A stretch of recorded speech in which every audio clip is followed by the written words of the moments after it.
বাড়তি উপার্জনের জন্য পুজোর মণ্ডপ তৈরিতে ব্যবহৃত নানা উপকরণ তৈরি করছেন স্কুল কলেজ পড়ুয়ারা।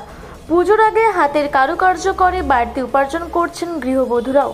বালুরঘাট শহরের ব্রিজকালী এলাকায় গত এক মাসের বেশি সময় ধরে হাতের নানা কাজ করছেন প্রায় 40 থেকে 50 জন। শহরে এই সংখ্যা কয়েকশো, যারা সকলেই মহিলা। দিনরাত এক করে কাজ করছেন তারা।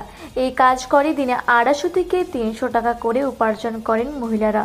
এই কাজে বহু কলেজ পড়ুয়ারা রয়েছে, যারা পড়ার খরচের পাশাপাশি পুজোর জামাকাপড় কেনার টাকায় এই কাজ করে জোগাড় করছেন। অন্যান্য বারের তুলনায় এবারে কলেজ পড়ুয়াদের সংখ্যা অনেকটাই বেশি, যারা পড়াশোনার ফাঁকে এই কাজ করছেন। তারা পুজোর বিভিন্ন সাজ তৈরি করছে, যা বিভিন্ন পুজো মণ্ডপে ব্যবহার করা হবে।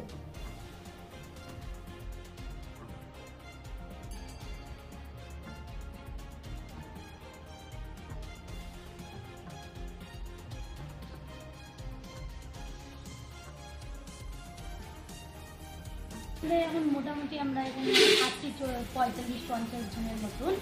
তো এখানে কাজ চলছে, সবার জোরদার কাজ চলছে।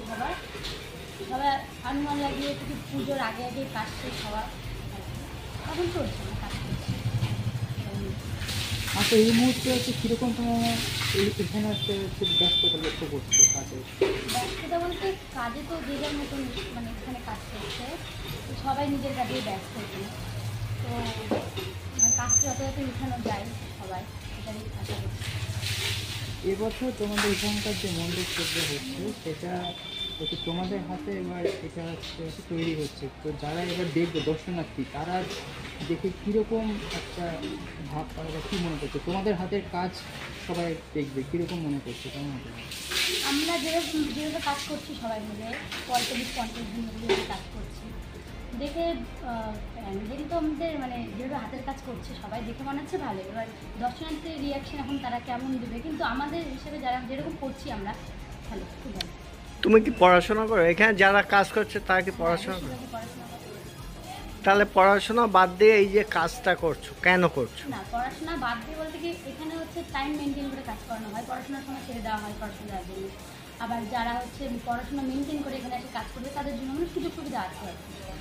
কি জন্য পড়াশোনা বাদ দিয়ে তোমরা এই কাজটা? এখানে একটা নিজের একটা হাতের ডিজাইন কাজ আর কি দেখানোর, যে দুর্গা মন্দির নিজের যে উৎসব সেটা হচ্ছে নিজের হাতে তৈরি করার একটা আনন্দ সবাই মিলে বসে। তোমার নাম? আমার নাম রুমপাখি। পুজোর তো আর বেশি দিন নাই, তো কাজের জোর কেমন? কীরকম রাত জেগে কাজ করছো?